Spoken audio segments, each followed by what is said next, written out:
సాధారణంగా వేదాంతం వినేటప్పుడు బ్రహ్మశ్రీ మల్లాది చంద్రశేఖర శాస్త్రి గారు ఒక మాట చెప్పేవారు. ఆయన కొత్తల్లో ఉపన్యాసం చెప్పడానికి భోంచేసి ఆ బస్ స్టాండింగ్కి వెళ్ళి బస్ స్టాండింగ్లో బస్సు ఎక్కి మొట్టమొదటి ఏ బస్సు వస్తే ఆ బస్సు ఎక్కి ఆ ఊరికి వెళ్ళిపోయేవారట. వెళ్ళి ఆ ఊరి కరణం గారితోటో మున్సుబుతోటో ఎవరో వాళ్ళతోటి మాట్లాడి ఆ గుళ్ళో అర్చకుడితోటి మాట్లాడి ఆ గుళ్ళో ఆయన ఉపన్యాసం చెప్పేవారు. సరే, ఎక్కువ మంది జనం ఉండేవారు కాదట మొదట్లో, ఎందుకంటే పూర్వం పురాణాలు వినటం అనేది ఎక్కువ ఇది లేదు. పాపం మల్లాది చంద్రశేఖర శాస్త్రి గారి యొక్క కృషి వల్లే ఈ పురాణాలు వినటము అనేటటువంటిది విస్తృతమైంది. మొట్టమొదటి వారే వచ్చారు. గట్టిగా ఒకసారి కరతాళ ధ్వనులు. మహానుభావులు ఎక్కడ ఉన్నారో వారున్న దిక్కుకో నమస్కారం. అయితే ఆయన ఉపన్యాసం చెప్తుంటే 5గురు అట్లా వచ్చి ఏదో పాపం కాస్త పూర్వ సువాసినులు వాళ్ళు వీళ్ళు వచ్చి కూర్చుండేవాళ్ళట. వాళ్ళు ఒత్తులు చేసుకుండేవాళ్ళు, ఆ సువాసినులు పూర్వ సువాసినులు. కాలక్షేపంగా, వాస్తవానికి మనం చేసే మిగతా పనులన్నీ కాలక్షేపం, పురాణం నిక్షేపం. కానీ ఆ రోజుల్లో ఎందుకో పురాణ కాలక్షేపం అంటుండేవారు. వాళ్ళు ఇట్లా ఒత్తులన్నీ చేసుకుంటూ వాళ్ళ పని అయిపోగానే లేచి వెళ్ళిపోయేవాళ్ళట. పిల్లలకు పాలు పట్టాలో ఇంకోటో. ఈయన మాత్రం మొత్తం మరి గ్రంథం మొదలుపెట్టాకంతా చెప్పాలి కదా, ఈయన చెప్తూ ఉండేవారు. ఒక ఆవిడ ఒకరోజు కంటెంబడి నీళ్లు పెట్టుకుంటూ చాలా ఆర్తితో ఆయన వైపు చూస్తూ ఏడుస్తాం. ఓహో, బ్రహ్మాండంగా ఉంది కదా అని ఈయన మొత్తం చెప్పారట. చెప్పిన తర్వాత అంతా అయిపోయింది. ఏమ్మా అంత కంటెంబడి నీళ్లు పెట్టుకున్నావు, ఏమిటి అంత నచ్చిందా మీరు చెప్పిన గ్రంథం అంటే? అయ్యా, మీరు చెప్పిన గ్రంథం నేనేం వినలేదండి.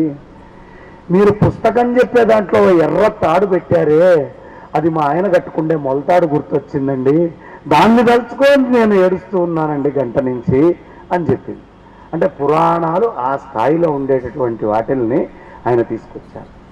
అయితే అక్కడ కూర్చొని వినటం వల్ల ఏమిటి జరిగేది? ఒత్తుల కాలమో ఏదో ఒకటి అలా వినటం మొదలు పెట్టడం వల్ల వారు చెబుతుంటే 50,000 మంది 1,00,000 మంది కూర్చున్న వేదికలు కూడా తయారైనాయి 5గురితోటి మొదలైతే. అంటే వింటూ ఉంటే మన లోపల మనకి తెలియకుండా మార్పులు జరుగుతూ ఉంటాయి. ఇప్పుడు నేను ఉపన్యాసం చెప్పేది ఇందాక గురువు గారు చెప్పారు, ఏదో పెద్ద పాండిత్యంతోటో ప్రజ్ఞతోటో నేను మాట్లాడట్లా. పెద్దలైన వాళ్ళందరి మాటలు వింటూ ఉంటే నాకు తెలియకుండా నాలోంచి వస్తున్నటువంటి ప్రవాహం తప్ప ఏ జ్ఞానం ఉందో నేను చెప్పట్లా.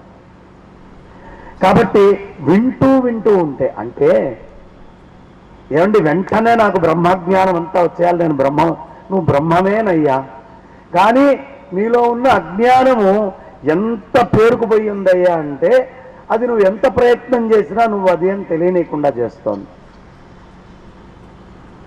ఎలా ఉంటుందయ్యా అంటే, గురువుగారు లాంటి వాళ్ళందరూ ఒక ఉలి తీసుకొని వచ్చి ఒక శిల్పకారుడు ఇలా కొడుతూ ఉంటే మొదటి దెబ్బ కొట్టంగానే పక్కన వెంటనే ఇంకా ఆంజనేయ స్వామి రాలేదుగా అంటే ఎలా ఉంటుందో, వేదాంతం అనేది కూడా వాళ్ళ జీవితాంతం ఒక తపస్సులాగా ధారణ చేస్తూ ఉంటారు. బోధక గురు అని చెప్పారు ఇందాక, మోచక గురు అని ఇంకో శబ్దాన్ని కూడా వాడారు. బోధక గురువులు ఏం చేస్తూ ఉంటారయ్యా అంటే వాళ్ళు చెక్కుకుంటూ ఇది చెక్కుతూ ఉంటారు. ఈ రాయిలో బోధన చేసేవాడి కంటే కూడా చక్కటి పల్చనైనటువంటి రాయి ఉందనుకోండి, తెలియకుండానే అది ముందే చెక్కబడుతుంది. కాబట్టి వింటూ ఉంటే ఒక్కొక్క ఉలి దెబ్బ పడి ఎలా అనవసరమైనటువంటి చెత్త మొత్తము ఆ బండరాయి మీద పోయి ఆంజనేయ స్వామి, అమ్మవారో పరమేశ్వరుడు ఏదో రూపం వస్తుంది కదా, అలా వేదాంతం వింటూ ఒక్కొక్క ఉలి దెబ్బ మన మీద పడుతూ ఉంటే ఆ జ్ఞానులు చెప్పేటటువంటి మాటలనే ఉలి పడుతూ ఉంటే మనం చెక్కుకున్న వాళ్ళం అవుతాం, మనం చెక్కబడినటువంటి వాళ్ళం అవుతాం. దానికోసం వింటూ ఉండాలి వేదాంతం.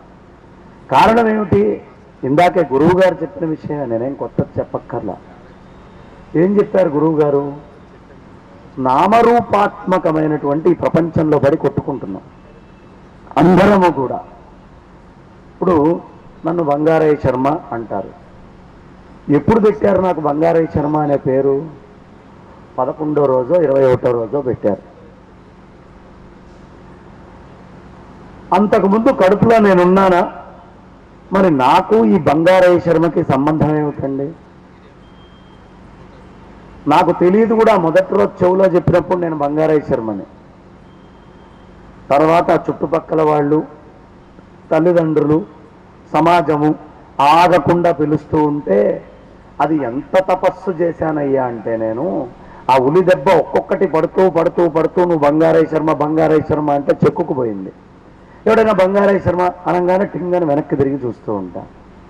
అంటే యాదృచ్ఛికంగా నాకు తెలియకుండానే నేను కానటువంటిది నేను అనేటటువంటి భ్రమని చెంది చెంది చెంది చెంది ఎవరైనా పిలిస్తే నేను వెనక్కి తిరిగి చూస్తున్నాను.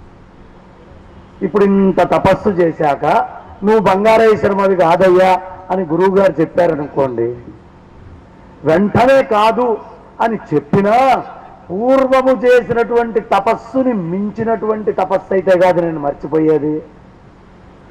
కాబట్టి ఇలా మహాత్ములు చెప్పినప్పుడు ఆ మాటని జాగ్రత్తగా వింటూ వింటూ వింటూ పోతే మన యొక్క స్వస్వరూపమైనటువంటి జ్ఞానం మనకు వస్తుంది.